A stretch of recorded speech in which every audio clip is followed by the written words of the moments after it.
কি আছে তোমার কাছে আল্লাহ জানতে চায়। এই উম্মতের মুহাম্মাদিয়া সাল্লাল্লাহু আলাইহি সাল্লাম, কি আছে তোমাদের, কি আছে তোমাদের কাছে গর্ব করার মতো? হাইয়া আলাস সালাহ, ঘাড় ফিরিয়ে চলে যাচ্ছ, এই গর্বের দিন টিকে থাকবে তো? You will be very proud for this that I am a very young and steady. এটা ঠিক থাকবে তো? তোমার এই জওয়ানিকে তুমি ধরে রাখতে পারবে তো? তোমার এই জওয়ানি ঢলবে না তো? ভালো করে ইয়াদ করো, আমি তোমার বড় মেহেরবান আল্লাহ তোমাকে বলছি, একটু ঝুঁকতে শেখো। কি আছে তোমার কাছে গর্ব করার মতো? একটা জিনিস আমাকে দেখিয়ে দাও। আল্লাহ দেখিয়ে দিয়েছে তোমার কাছে তিনটে আছে। তিনটি কি কি? এক, পায়ের নখ থেকে মাথার চুল পর্যন্ত নাপাক ছাড়া আর পাক বলে কোনো কিছু নেই তোমার কাছে। দেখাও একটা জায়গায়, এই জায়গাটা পাক আছে, বদবু ছাড়া খুশবু বের হয়, দেখাও। পুরুষ হওয়ার মেয়ে ছেলে দেখাও না। খুলিকাল ইনসানু মিন নুতফা। আমি আল্লাহ জিজ্ঞাসা করছি, তোমার পরিচয়টা আমাকে শোনাবে। পরিচয়টা কি আছে আমাদের কাছে ওই পরিচয় ছাড়া? Few back days we everybody were of a drop of a dirty fluid, nothing else. আমরা সবাই, আল্লাহ আমাদের পরিচয় জানতে চাইছেন। খুলিকাল ইনসানু মিন নুতফা, আমরা বড় ওই নাপাক মনির কাতরা থেকে আমরা জন্ম নিয়েছি। আমাদের পরিচয় few back days we are a drop of a dirty fluid, আমরা এক বিন্দু নাপাক মনির কাতরা। এর চাইতে বড় পরিচয়? আচ্ছা, তোমার পায়ের নখ থেকে মাথার চুল পর্যন্ত একটা জায়গা দেখাবে যেখান থেকে খুশবু বার হয়, দেখাও। নাক থেকে যদি করো, স্বামীও পর্যন্ত বলবে নাকটা একটু ঘুরিয়ে ওই দিকে। মুখ দিয়ে অক করো যদি, তো ছেলেমেয়েরা বলবে আম্মু তুমি এটা কি করছো? পায়খানা পেশাবের রাস্তা দিয়ে হলে তো কথাই নেই। কান থেকে যদি কিছু বেরোয় তো কথাই নেই। চোখের এই জায়গা থেকে যদি বেরোয় তো পাশে কেউ বসতে দেবে না। এরপরে পুরো শরীরের এক একটা লোমের গোড়া থেকে যদি একটু করে ঘাম বের হয়, তো আমার নিজের বিবি, নিজের বেটা বেটি বলবে না আব্বু, স্বামী একটু হাতটা দাও তো, একটু চুমু দিই। চুমু দি, ঘাম বেরোচ্ছে তো, তুমি তো হাজারো হলে আমার স্বামী, তুমি তো আমাদের আব্বু, তা একটু দাও না, একটু চুমু দিই। কেউ সবাই আব্বু একটু হাতটা সরিয়ে নাও না, ঘাম বেরোচ্ছে। এই তো তোমার পরিচয়। পারে নখ থেকে মাথার চুল পর্যন্ত বদবু ছাড়া কোথাও। তিন, খুলিকাল ইনসানু মিন জাইফা, তোমরা বড় দুর্বল। আমি জিজ্ঞাসা করছি, 3.5 হাতের একটা এইরকম শরীর, সুটাম চেহারা, আচ্ছা তোমার পিঠে কি বসে আছে? এইভাবে 2-3 বার দেখার পরে বলবে কই, দেখা তো যায় না। আচ্ছা, তা তুমি না খুব বুদ্ধির বড়াই করো, মডার্ন টেকনোলজি আর সায়েন্সের খুব গালগপ্প করো, তোমার নিজের পিঠে কি বসে আছে তুমি বলতে পারো না? বলে না, তা জানি না। আচ্ছা 10 মিনিট পরে তোমার পজিশন, অবস্থা কি থাকবে জানো তুমি? বলে আমরা কিচ্ছু জানি না। বাজারে যাবে বলে ব্যাগ নিয়ে মোটর সাইকেলের হুকে আটকে দিয়ে স্টার্ট করে খালি বাজারে গিয়ে স্ট্যান্ড করে খালি পা দিয়ে স্ট্যান্ডটাকে খালি ঠিক করে দিয়েছে, পিছন থেকে একটা গাড়ি এসে ধাক্কা দিল আর সঙ্গে সঙ্গে ডেথ। লাশ নিয়ে বাড়ি চলে গেল। এসছিল বাজার করতে, বড় ঝোলা নিয়ে এসছিল, বড় আশা করে মেহমান অপেক্ষা করছে বাড়িতে। বাজার থেকে ব্যাগে বাজার যায়নি, তার লাশ চলে গেছে বাড়িতে। খুলিকাল ইনসানু মিন জাইফা। 4, আল্লাহ জিজ্ঞাসা করছে আব্দুর রহমান বয়স কত? হ্যাঁ আল্লাহ 42 চলছে। বাকি কত? I know nothing about my age. Nurjahan তোমার বয়স কত চলছে? আল্লাহ 45 চলছে। আচ্ছা এরপরে আর বাকি কত? তা আল্লাহ আমি কেমন করে বলবো? না না তোমার নিজের বয়স। তাহলে তা তো জানি না। এই তো তোমার অবস্থা, এই তো তোমার অবস্থা। তুমি এক বিন্দু নাপাক, তুমি বড় দুর্বল, তুমি বড় বদবুদার, আর তুমি তোমার নিজের 10 মিনিট পরের অবস্থা তাও তোমার জানা নেই। এরপরেও যে আল্লাহ তোমাকে তিলে তিলে তার দয়ায় এই সেকেল সুরত আর এইরকম হায়াত দিয়েছে, একবারও তার কথা ভাবো না। একবারও তার কথা ভাবো না যে কত দয়ায় তিনি তোমাকে প্রতিপালিত করেছেন। দেখবেন সবাই, আমরা তো ওই সময় থাকি না, ওখানে মেয়েরাই থাকে।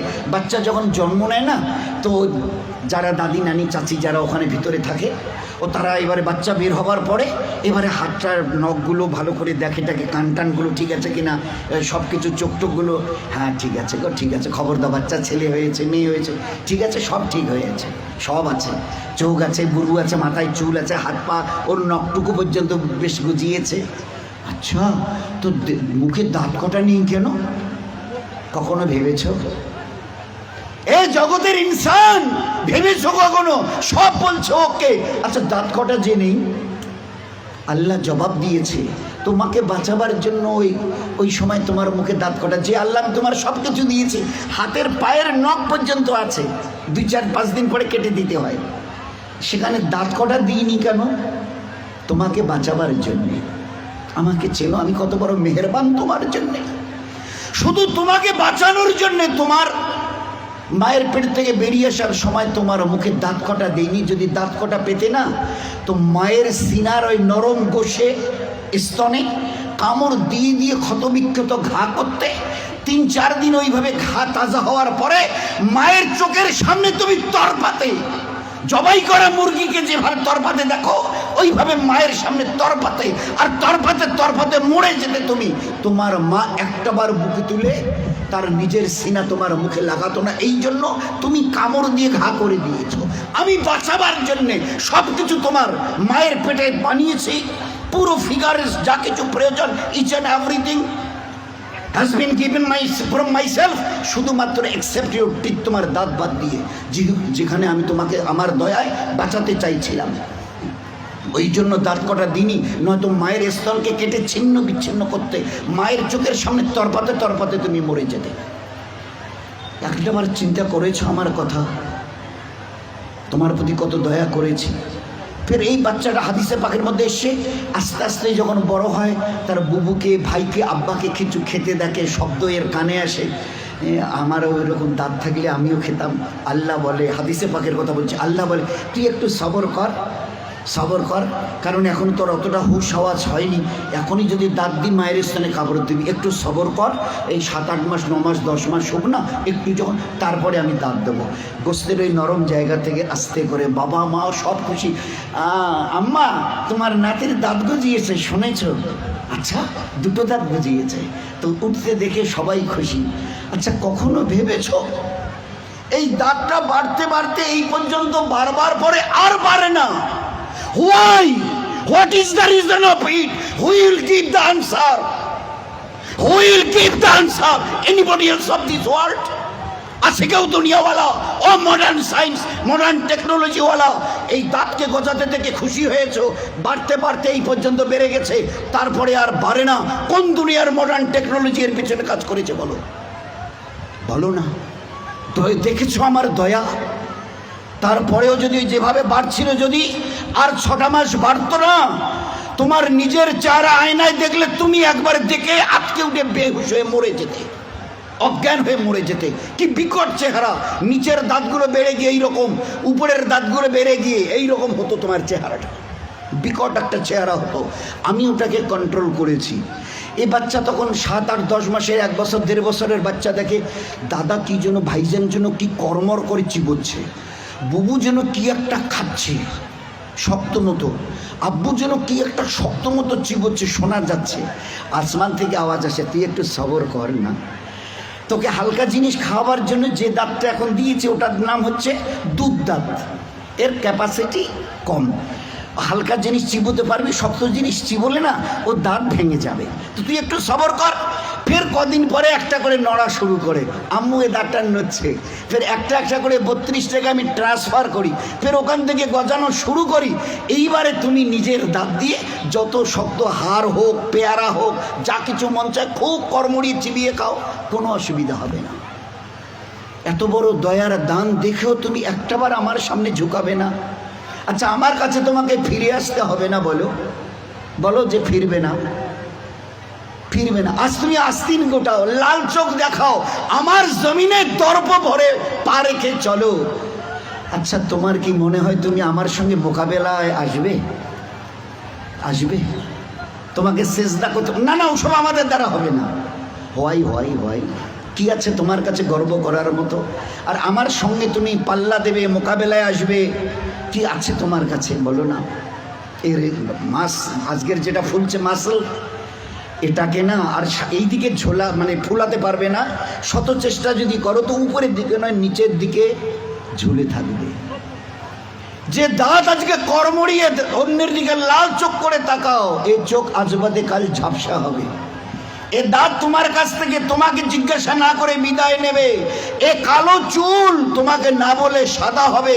এ শক্ত বডির মাসল এ তোমাকে না জিজ্ঞাসা করে গোস্ত আস্তে আস্তে চামড়া ঝুলে থাকা শুরু হবে।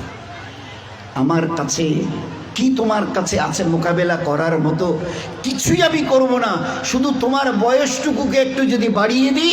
ও আম্মেরহু নুন্নাক্কিসহু ফিল খালক, মায়ের পেট থেকে বের হয়ে যেভাবে মুখ থুবড়ে পড়েছিলে, নিজের পায়খানা নিজের হাতে ওইভাবে ছেনিয়ে নিজের মুখে দিয়েছিলে না, আমাকে তুমি কি দেখতে চাও? একটু যদি হায়াতটুকু বাড়িয়ে দিই, মুখ থুবড়ে পড়ে থাকতে হবে। পাশ দিয়ে কেউ হেঁটে যেতে রাজি হবে না, কারণ দেখলেই বলবে কেউ আমি একটু বাথরুম যাব, আমার একটু হাতটা ধরে তুলে দাও তো। কেন কি তোমার ওই পিছনের দিন কটা মাসেল ফুলানো, লাল চোখ করা, জমিনে দর্প ভরে চলার ওই দিনগুলো কোথায় গেল আমি জানতে চাইছি, বলো না? আমি কিচ্ছু করবো না। একটা হাতি যদি এসে মশাকে বলে হ্যাঁ তুই নাকি আমার সঙ্গে নাকি পাল্লা দিবি, তা আমি তো চিন্তা করে কুল পাচ্ছি না, তোকে যে মারবো কোথায় মারবো? আচ্ছা, একটা হাতি যদি মশাকে মারতে চায় কোথায় লাদ মারবে বলেন তো? তো আল্লাহ যদি আমাদের মতো 3 হাতের একটা কমজোর নাপাক ইনসানকে আল্লাহ যদি টোকা দিতে চায়, তো আল্লাহ কি তোর কোথায় টোকা দেবো বলতো? আমি আল্লাহ শত আসমান জমিনকে একদিন আমি আমার হাতের তালুতে নেব। লিল্লাহিল ওয়াহিদিল কাহার, শত আসমান ও জমিনকে আমি একদিন আমার হাতের তালুতে। ও আল্লাহ কত বড়! আর ওই আল্লাহর মোকাবেলায় যদি আমি আসি, তো আল্লাহ কি বলবে? ওই হাতির মতো মশাটাকে যদি বলে হ্যাঁ তোরে আমি কোথায় ধরি আর কোথায় মারি বলতো? আর এই মশা যদি দ্বন্দ্বনায় হ্যাঁ হ্যাঁ আসেন না হোক, মোকাবেলা হয়ে যাবে।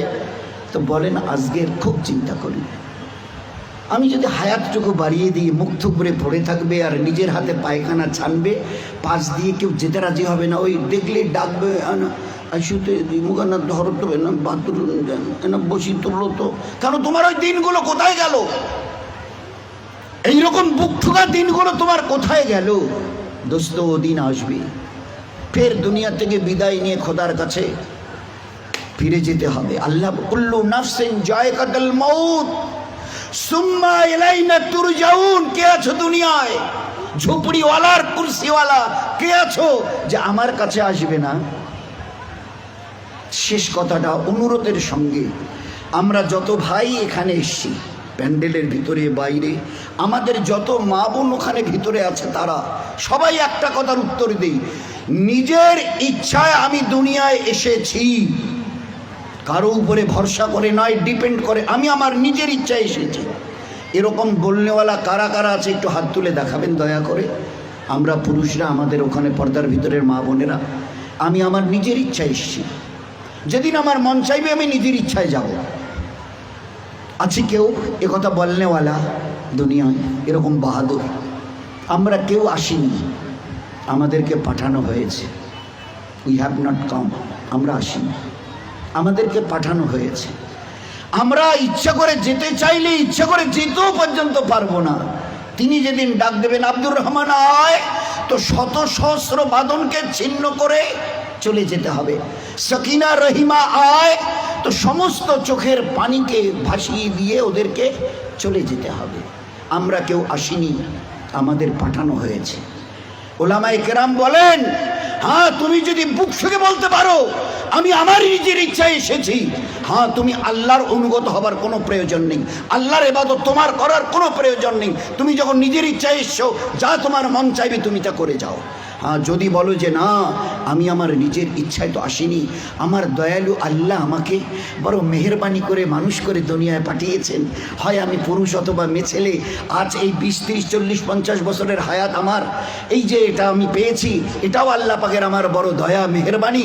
তা যদি না হতো তো আমার আল্লাহ যদি দেখতে চাইতেন, আমার মায়ের পেটে থাকাকালীন আল্লাহ ওখান থেকে আমাকে বিদায় করে দিতে পারতো। বহু বাচ্চা মায়ের পেট থেকে ওইখানে বিদায় নিয়ে চলে গেছে, এক ঝলক আল্লাহ দুনিয়া দেখতে দেয়নি। কি বলতে চাই যে আল্লাহ আমাদের সঙ্গে বড় দুর্ব্যবহার করেছে হায়াত দিয়ে। তো আল্লাহ বলতে চায় যে তাহলে তুমি কি বলতে চাও আমি একটু ভুল করেছি? নাউজুবিল্লাহ। হায়াত দিয়ে, জওয়ানি দিয়ে, তাকত দিয়ে, ইচ্ছা যদি আমি করতাম না, মায়ের পেটে মোরা বাচ্চাকে তোমাকে বের হয়ে আসতে হতো, এক ঝলক দুনিয়া দেখতে পারতে না।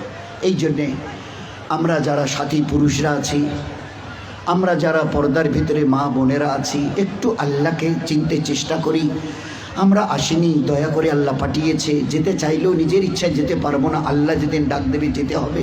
আসা যাওয়া দুটোই যখন আল্লাহর ইচ্ছায়, তো মাঝখানের এই কটা দিন নিজের ইচ্ছায় চলে জীবনটাকে যেন বরবাদ না করি।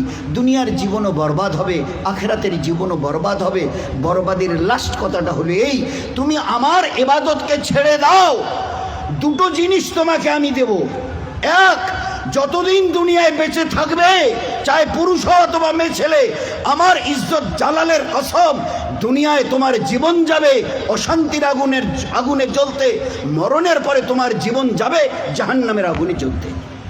না দুনিয়ায় শান্তি, না আখেরাতে। দুনিয়ায় তোমার যতদিন 100 বছরে যদি বেঁচে থাকো, দুনিয়ায় তোমার জীবন যাবে অশান্তির আগুনে জ্বলতে, মরণের পরে তোমার জীবন যাবে জাহান্নামের আগুনে জ্বলতে। এই জন্য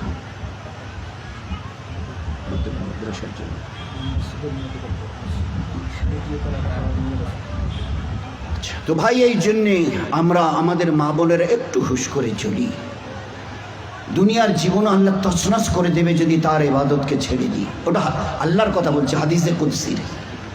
আমার ইবাদত করো, জীবনটা তোমাদের ধন্য হবে, অন্তরকে শান্তি দিয়ে ভরিয়ে দেবো, আল্লাহ বলছে হাদিসে কুদসিতে। হে আদমের সন্তান, আমার ইবাদতের জন্য তৈরি হও, তোমাদের মুসিবতকে দূর করে দেব, আর অভাবকেও দূর করে দেব, পেরেশানি দূর হবে। আর যদি আমার ইবাদত করতে রাজি না হও, শত সহস্র মুসিবতের দ্বারা অন্তরকে জর্জরিত করে দেব। এই জন্য চেষ্টা করবো ভাই ইনশাআল্লাহ।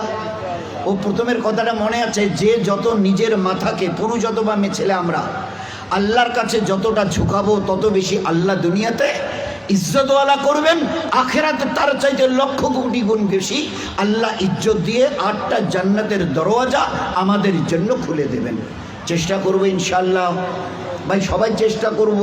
আচ্ছা, কারা কারা চেষ্টা করবে একটু হাত তুলে দেখাই না। সবাই চেষ্টা করব ভাই।